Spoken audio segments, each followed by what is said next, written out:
साल था 1977।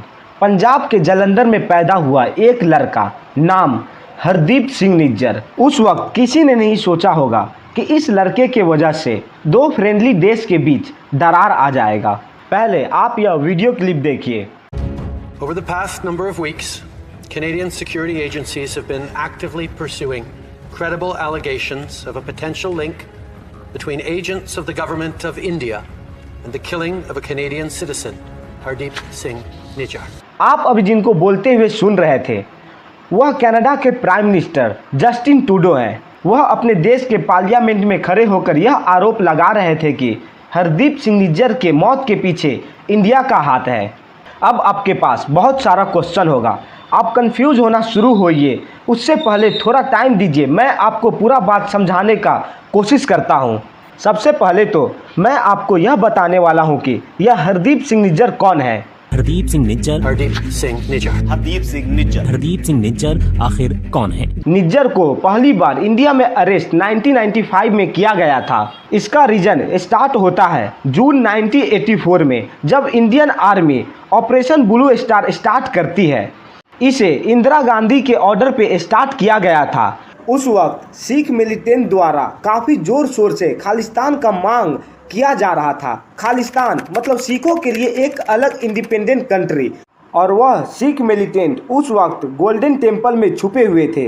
तो उन्हीं को अरेस्ट करने के लिए ऑपरेशन ब्लू स्टार स्टार्ट किया गया था।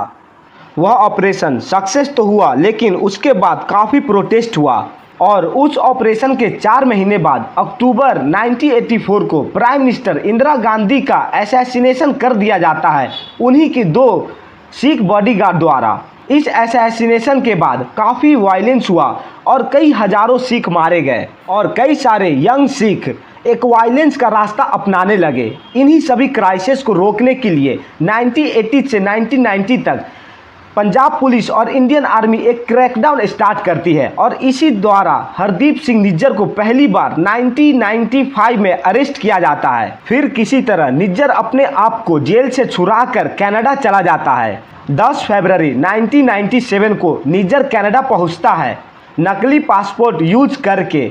उस पासपोर्ट पे निज्जर का नाम रवि शर्मा रहता है। कनाडा पहुंचकर निज्जर अपने आप को रेफ्यूजी बताता है। वह कनाडा के इमिग्रेशन ऑफिसर को यह बताता है कि उसे इंडिया में काफ़ी टॉर्चर किया गया पुलिस द्वारा और उसके अंकल, पिताजी और उसके भाई को भी इंडियन पुलिस ने अरेस्ट कर रखा है। वह प्रूफ के लिए अपना मेडिकल सर्टिफिकेट दिखाता है। उसे कैनेडियन इमिग्रेशन मिनिस्ट्री द्वारा रिजेक्ट कर दिया जाता है क्योंकि उस रिपोर्ट में काफ़ी सारे बेसिक स्पेलिंग ही गलत लिखे हुए थे। फिर उसके 11 दिन बाद निज्जर एक औरत से शादी करता है, जो औरत उसे कनाडा आने के लिए स्पॉन्सर की हुई थी। निज्जर अपने शादी का सर्टिफिकेट और फोटो दिखाता है इमिग्रेशन ऑफिसर को ताकि उसे सिटीजनशिप मिल जाए, लेकिन कैनेडियन इमिग्रेशन ऑफिसर यह नोटिस करते हैं कि निज्जर जिस औरत से शादी किए हुआ था वह खुद किसी और के द्वारा स्पॉन्सर की गई थी और 1997 में कनाडा आई थी। तो निज्जर के इस क्लेम को भी इमिग्रेशन ऑफिसर द्वारा रिजेक्ट कर दिया जाता है, लेकिन फिर नहीं पता कैसे निज्जर को परमिशन मिल जाता है। उस वक्त के इमिग्रेशन मिनिस्टर मार्क मिलर बताते हैं निज्जर कनाडा का सिटीजन 25 मई 2007 को ही हो गया था, लेकिन जब उनसे रीजन पूछा गया कि यह कैसे हुआ तो उन्होंने प्राइवेसी का हवाला देते हुए यह बताने से मना कर दिया था। उसके बाद निज्जर कनाडा में अपना प्लम्बर का बिजनेस स्टार्ट किया और उसके 2 बेटे भी थे। निज्जर वहां कनाडा में प्रो खालिस्तान एक्टिविटी में शामिल होने लगा जब उसने बाबर खालसा इंटरनेशनल ऑर्गेनाइजेशन को ज्वाइन किया 1981 में। यह एक प्रो खालिस्तानी ऑर्गेनाइजेशन था। इस ऑर्गेनाइजेशन को कनाडा खुद एक टेररिस्ट ऑर्गेनाइजेशन मानता है। इस ऑर्गेनाइजेशन ने कई सारे टेररिस्ट एक्टिविटी से इंडिया को नुकसान पहुंचाने का कोशिश किया और कई में तो यह टेररिस्ट ऑर्गेनाइजेशन कामयाब भी हुआ। जैसे 1985 का अटैक। 23 जुलाई 1985 को एयर इंडिया की एक फ़्लाइट टोरंटो से मुंबई जा रही थी, लेकिन यह फ़्लाइट कभी मुंबई पहुंच नहीं पाई। जब फ्लाइट आयरलैंड के ऊपर थी तो उस फ्लाइट में एक ब्लास्ट होता है और उस ब्लास्ट में 329 लोग मारे जाते हैं और इसमें कई सारे कैनेडियन सिटीजन भी थे।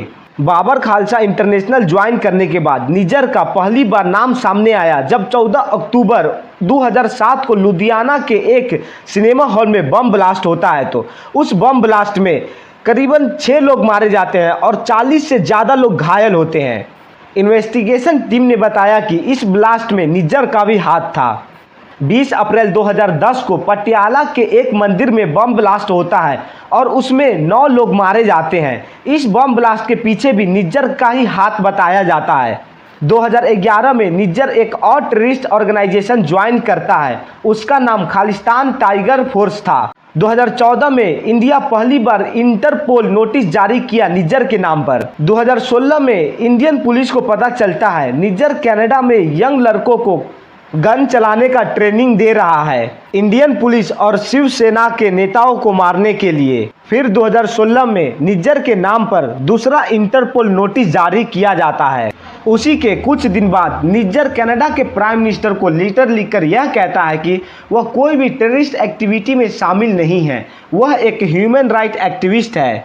फाइनली 2020 में मिनिस्ट्री ऑफ होम अफेयर ने एक नोटिस जारी करके निज्जर को एक टेररिस्ट बताया।